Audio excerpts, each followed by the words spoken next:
Welcome to One Cool Story, Tales from the University of Oregon School of Journalism and Communication.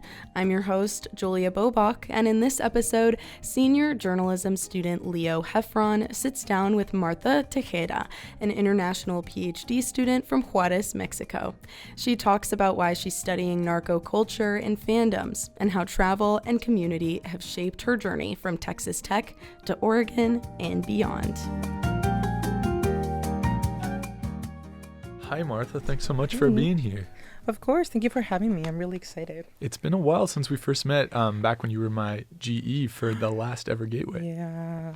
I don't even remember what semester was that, to be completely honest with you. It was a while ago. Yeah. And I think that was my first time actually teaching, which was really scary. Well, I feel honored. So I'm really excited to get the chance to talk to you today. Why don't we start out by having you tell us a little bit about yourself for the listeners who might not know you? Well, hi, everyone. My name is Martha. I am an international student from Juarez, Mexico. But I've been an international student since I was 12, so I went to school in El Paso. I did my, elementary school, middle school, and then high school, of course, then my undergrad and my master's in Texas. And then I moved here. So I'm going in my third year in the PhD program. Awesome. And could you walk us through a little bit about your educational experience from way back when to now? All my family's from Guadalajara, so like in the south of Mexico. And so my sister has summer camps, and that's when I will teach English because, of course, going and working, studying in El Paso, I spoke English since I was really young. And so that was my experience back then. But then, of course, teaching in college is really different. After that, I didn't really have a lot of experience teaching, and I never saw myself teaching. Even though I'm a people's person, I like to connect, I like to talk to people, but it was really different to actually teach in a classroom. So the only experience teaching that I had was working at a middle school when I was done with my master's program. So that gave me some kind of idea how to manage a classroom in a way. And I'm always telling my students undergrads are not that different from middle schoolers. It's just of course it's in a funny way, but honestly it's not that it's the same, but you get the sense of you wanting to connect with people. And I think that's what I did back at the middle school and something that I brought with me.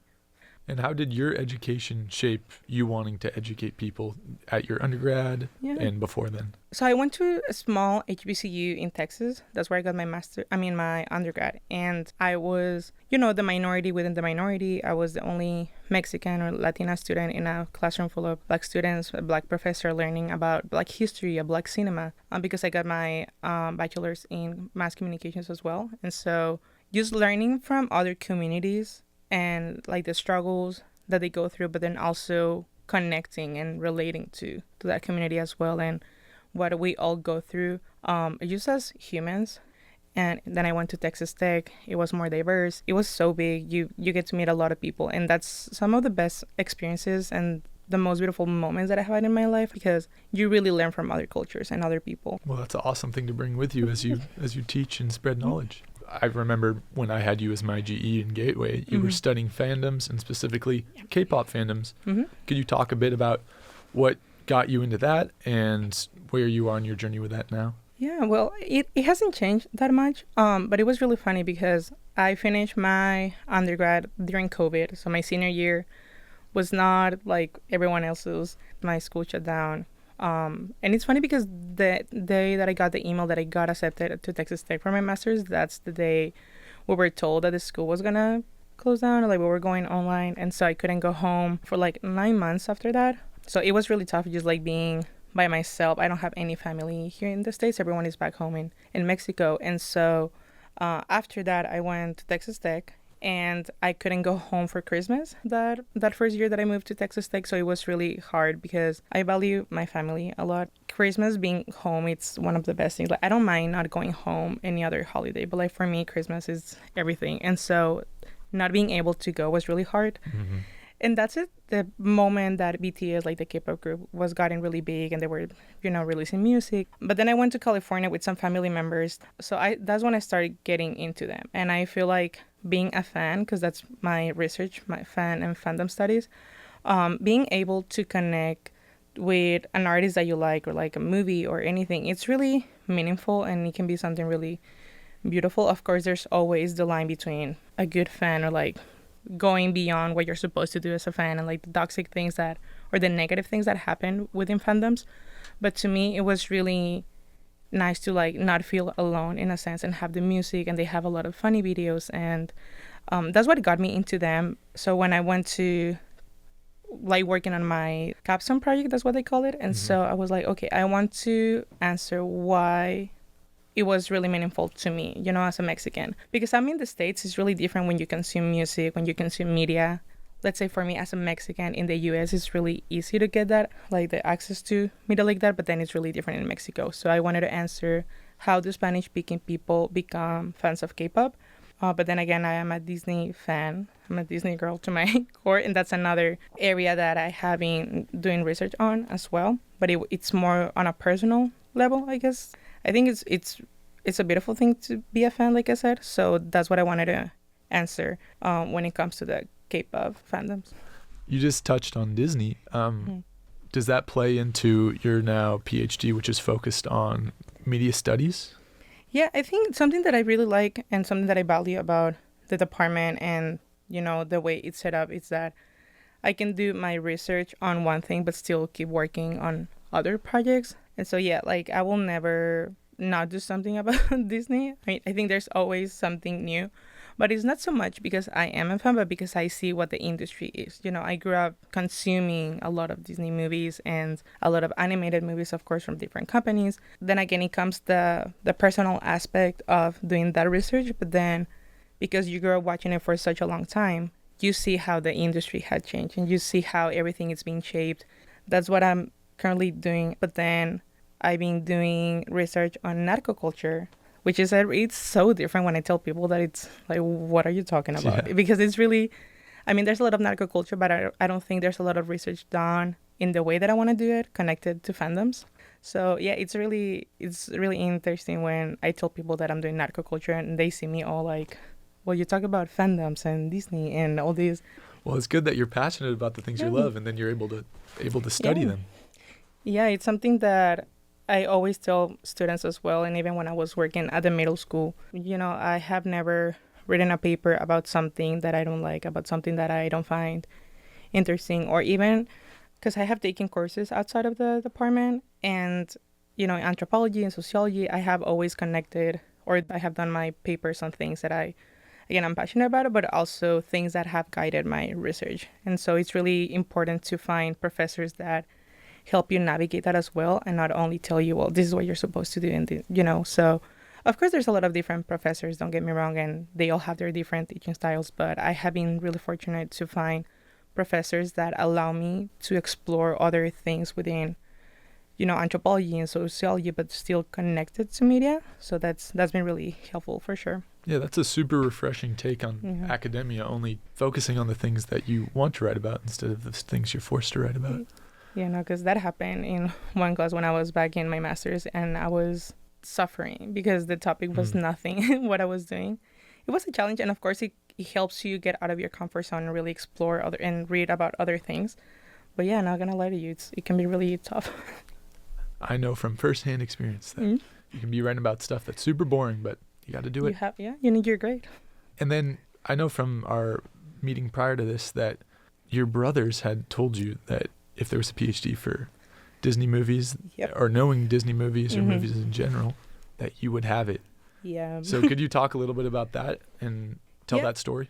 Yeah, I'm the youngest of 6, so I have one older sister, four older brothers, and I'm the youngest. Everything that I consume, whether it was music, movies, sports, I really took it from my siblings.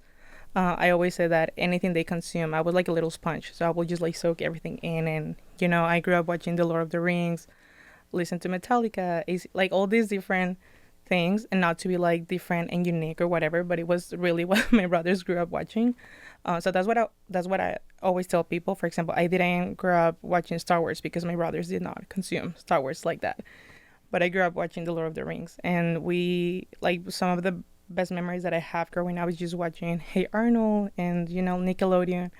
So from that moment, I remember just being so drawn into those series, like those shows, those cartoons, and then Disney as well. But it was also because Disney, of course, has such a global company that it's really hard for people not to consume Disney because it's so out there. You know, watching Disney movies and then The Lord of the Rings and all these different shows. Even with one of my brothers, we will watch Jersey Shore when I was kind of young, but and I still watch Jersey Shore here and there because it's really funny and we can have Great another show. conversation. Right? It's Great so, show. I love it, honestly. It's so funny. It's one of those shows that, you know, we will watch like the new episode, but then like the previous one in the same time. I saw DJ Pauly D in Eugene last year. Really? Yeah. I wanted to go oh my God, I'm so jealous. Well, like I said, we can have a whole conversation about what those mean, but then those really take me back to, you know, growing up in Juarez or being with my brothers, with my sister. But yeah, that's how I got into, you know, Disney and all these different franchises. And something that I value about, for example, Disney, like all these different movies is, then again, it takes me back to, like, I feel homesick. I feel, you know, the nostalgia from not being home, but then like watching the movies. Like, I really like Spider-Man because one of my brothers, he's his favorite hero, and my brother, he's one of my best friends. So yeah, I'm not really, I don't know if I'm attached. Well, probably, but it's more of like whatever has meaning for me, I still carry that with me, if that makes sense.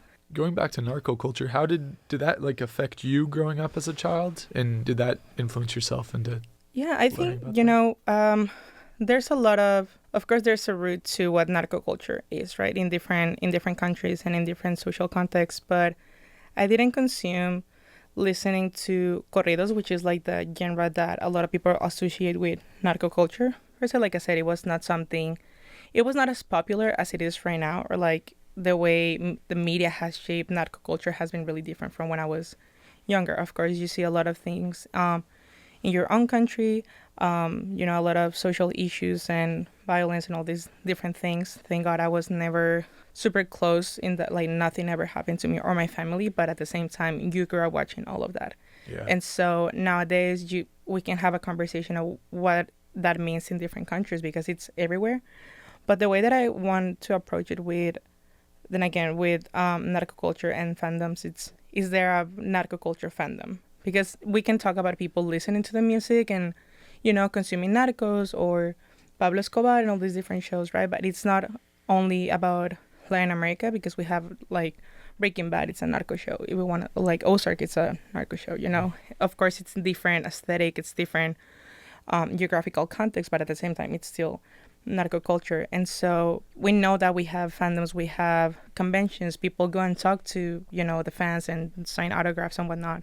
But what is it for narco culture fans? What is it about, you know, Peso Pluma or all these different artists that are so big, but at the same time, the content is not the best? But then again, I can tell you as a Mexican, or because I don't like a certain artist, but then again, when you explore a culture or like a subculture, it's really, you need to be yourself out of it in a way, because when you analyze a society or like culture, you cannot say what is good and what is bad. It's most what it's already there, because society and cultures have so many layers, and then when you talk about a subculture, there's even more layers to that. And so it's a research that I'm really excited to work on, but then again, there's a lot of readings, a lot of, you know, heavy things that I get to read. And so my roommate is always telling me, we need to take care of you, you know, because it can get really heavy, you know, being in academia and being a PhD student. And then, you know, for me, this summer was really hard because I lost my aunt to cancer. I'm sorry to hear that. Thank you. It was really tough because I was already here and I was supposed to start reading for comms and do all these things, and I just couldn't do it. Yeah. And so for me, taking care of my mental health, just taking my time and, you know, not feeling rushed, I guess that's something I don't care about, not doing what everyone else is doing. Really, like, I will support everyone, but don't expect me to do what you're doing, because I can't. Yeah. It's good to have that self-awareness. Yeah. And then I want to talk about your like journey to the SOJC. I know from prior knowledge that this was one of your dream schools. Yeah. Could you talk about why you decided U of O and how it's been so far? Honestly, I only applied to UO for the PhD program, and Texas Tech and Oregon said, let's go. But, you know, it's really fun. And I know it's a whole other thing, but I remember before applying to the PhD program, I was like, I don't think they're gonna accept me, because you never see yourself, in a school like this, or you see the names and you see the athletics and all these different things, and on online you see it all over social media. So it's like, oh, I don't see myself. Like, I want to see myself there, but am I gonna get accepted? I don't know. So I didn't really think about getting accepted. I was, of course, deep down, I was like, I hope they accept me. But when I was in high school, I was the leading singer in the mariachi group, and it was really cool just to like travel and sing. That was pretty much what I did, and it was a lot of fun. But my senior year, we went to Portland, and I remember stepping out of the airport and looking at all the beauty of the forest. We went to this really famous waterfall. What is the name? Multnomah Falls. Yeah, of course, that's like the most tourist place, but it worked because it's really beautiful. Like, even if you're like from Oregon, Oregon is beautiful. I love living here. Honestly, it's way different from Texas. But I remember telling everyone, if I could live anywhere, I would go to Oregon, because I was so in love with it. We went to like the Rose Garden, or just like the experience of going to a big city, because like, of course, I know El Paso, and when I travel in high school, it was not like I had a lot of time to go and explore, and it was really small, not small towns, but it was only for like a weekend or only for the conferences, because with my family, we didn't get to travel a lot in the U.S. It was more in Mexico. And so for me, it was the first big city that I went to. So it was really, really cool.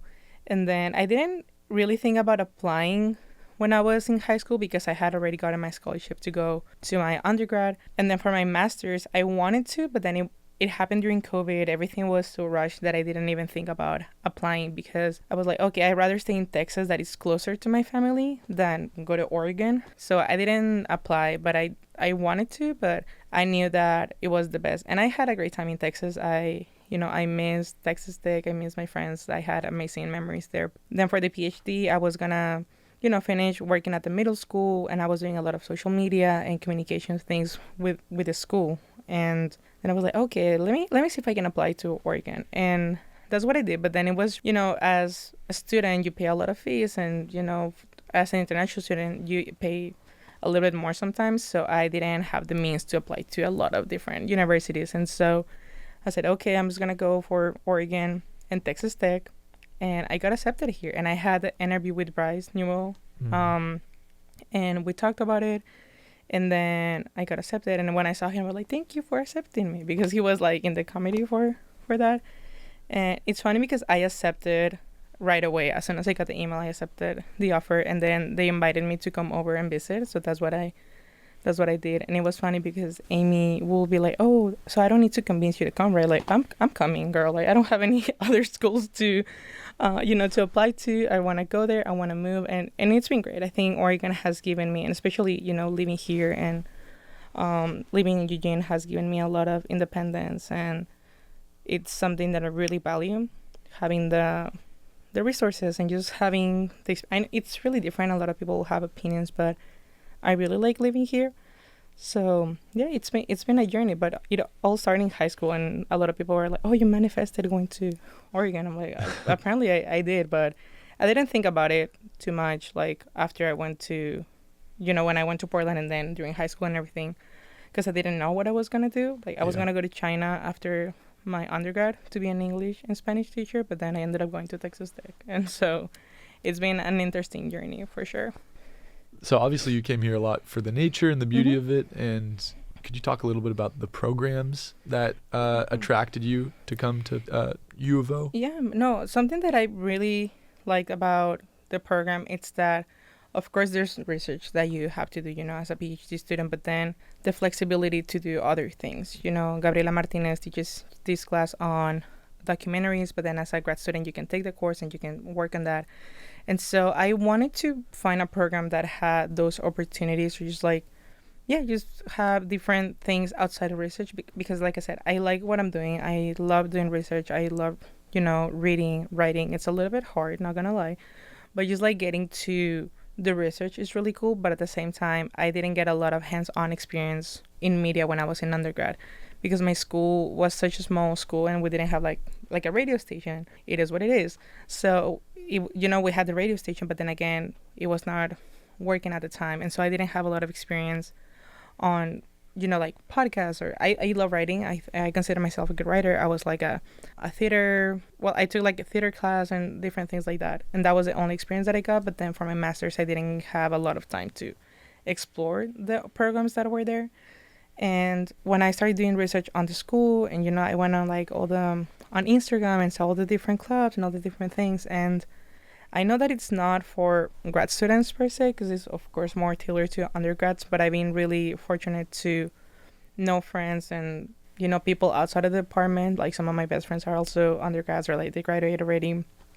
By just being able to get involved in other things outside of research has been really nice, like, doing these podcasts with you, or working on a short film and writing songs, and being a costume designer for one of my best friends' short film. That has been really nice, because those are things that I always wanted to do, but then again, I didn't have the time, let's put it that way. It's your third year now in your PhD. Next year, you're going to start your dissertation. Could you talk about what that's going to be like? There's a lot of readings, a lot of preparation that I need to do for that. Like I said, I was supposed to start my comprehensive exams this semester, but then summer was a little tough, grieving, and one of my advisors was telling me you need to give yourself grace when it comes to that, because I think in a space like academia, it can be really daunting, and it can be intimidating, and you see everyone else doing what you're supposed to be doing, but it's not a race. I guess that's the way that I look at it. And so I said, you know what, I need to process, I need to grieve, I need to do all these other things. So I'm going to start my comprehensive exams in the winter, which I'm really excited. I'm doing a lot of reading. It's been really nice to rely on my friends, my family, my peers too. And everyone has been really supportive, just talking to my advisors, talking to Julie, which is the director of the program. They're so supportive that I didn't feel like weird about, or I didn't feel ashamed, because that's another thing about being in a program like this, is that it can be intimidating. It can feel like you're competing with other people, but it's more like focusing on yourself. That's the way that I looked at it. So next year, hopefully I'll conduct interviews. I do a lot of content analysis, so I go on social media, so it's not super hard for me to open TikTok or Instagram, but I look into comments, and I'm already getting all that information. I want to do a paper on Bad Bunny, and what everything else he's doing. Then he's gonna be the halftime show for the Super Bowl. So like I'm really excited to start working on those projects. So that's what hopefully the next year is gonna look like. But yeah, we'll see. There's a lot of things to do for sure. So could we go back to talking about your experience being a GE? No, it's been really cool, honestly. When I first knew that we were supposed to teach and do all that, like, of course I knew before, but then, for example, Gateway, that was my first class, like my first course, and I was petrified. Like a lot of my other peers would be like, oh, that's a really tough class to teach, but I was like, why? What do you mean? It's hard. And then they told me, for example, was it Adobe, the program that we? Yeah. I still don't know how to use Adobe, and I was teaching that, or I was supposed to teach you how to use Adobe. But I think something that helped, of course, the professors, the instructor leading, they were really helpful as well. But also just being really open and telling you guys like, hey, listen, we're gonna learn together. I'm learning from you. I don't have all the answers. I'm not perfect by any means. So you're welcome to, say whatever you need to say. But it's really cool. After that experience, I was like, okay, it's not as bad as I thought it was going to be, because I had a lot of outside people telling me that it was really hard. But I think that was like the only hard thing about Gateway. It was like the Adobe thing. But then, like I said, I love writing. I consume a lot of media. So I was able to bring my previous experience to the classroom. I think that's something that I even mentioned. Like I have conducted interviews. I do a lot of writing, so I can guide you in that process. And so even though Adobe was not the main thing, I was able to provide feedback on the stories themselves, not so much like the technical aspect, I guess you could say. Yeah. Well, I can speak from experience. You made a very technical and difficult class, very enjoyable. And Thank you. I easy to appreciate it. digest. So yeah, well, at the end of these episodes, we like to ask our guests to share a cool story. something that I always wanted to do when I was little was travel. I always traveled in Mexico with my family, but I didn't have the means growing up to like go to Disney World or, travel to other places. And then it goes back to that because like The Princess and the Frog is one of my favorite movies. I love New Orleans. And I went to New Orleans last year for a conference, the NCA conference. It's a National Communication Association. And it's another thing where my advisor, Christopher Chavez, Said, my best friend, they were like, oh, you need to apply. And I didn't think about it too much, but I got accepted. So I ended up going with Said, with two other people from my cohort, some of my best friends. My best friend from Texas Tech ended up going to NCA. And so we stayed at the Hotel Monteleone, which is like a really fancy and old hotel. And if you haven't seen the movie Girl Street with like Queen Latifah and Jada Pinkett Smith, they actually stay in that hotel. So I watched that movie not that long ago, and I was fangirling so bad because I was like, oh my God, I stayed in that hotel. And so it was great. Like I went to New Orleans for a conference, which is like, I'm still doing things for my research, for my future. But then I was like, oh my God, this is the place where Tiana grew up. It was like, and but that's another city that I see myself living in. So it was amazing. I think something that I really value about the department, the program is, all the conferences and all the opportunities that we get to do. Another really cool thing that I did, because I went to a conference back in March. It was a conference at USF. I met this professor at NCA, and so she invited me to apply to that conference. I ended up going to Tampa. And then my best friend, Carolina, she's the one that I went to New Orleans with as well. She gifted me a trip to Walt Disney World. Wow. And that was my first time going. Like, we were talking about it. I was like, I don't know. I think it's, I don't have a lot of money. I'm barely going to afford to go to, Tampa. But she was so supportive. Like, no, it's okay. We'll make it happen. And so she helped me a lot. And I ended up going by myself for a whole weekend. So it was great because then again, I went to the conference. I was able to go because of my best friend. And I was by myself, which was amazing. I highly recommend travel by yourself. But then again, I was thinking about, when I get to come with my brother and my niece, because I have a 13-year-old niece. But those are opportunities that I have had because of the SOJC, like working on my future, like going to conferences and getting the skills. But also, the human aspect of I want to travel, I want to, meet new people, make connections. And that's something, those are like the best trips that I have in such a long time. Of course, going back home to Mexico, it's always the best time.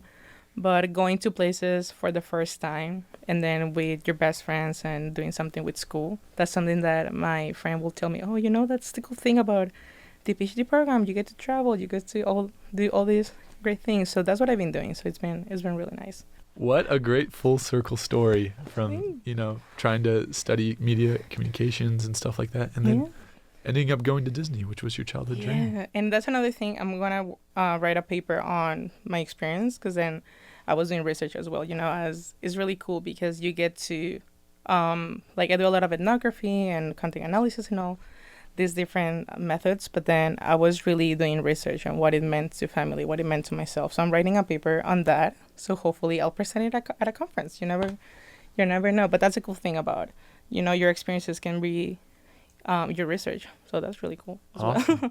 Well, Martha, thank you so much for your time. Thanks for joining me. us. Of course, it was my pleasure. I guess dreams really can come true at Disney World and at the SOJC. Hey, thanks for listening to another episode of One Cool Story, Tales from the University of Oregon School of Journalism and Communication. We hope you enjoyed it. If you'd like to hear more, find us wherever you listen to podcasts and subscribe to make sure you never miss an episode. To stay up to date on what's happening at the SOJC, follow us on Instagram, LinkedIn, Facebook, or Blue Sky at UOSOJC. From Allen Hall, I am Julia Bobach. I'll see you next time.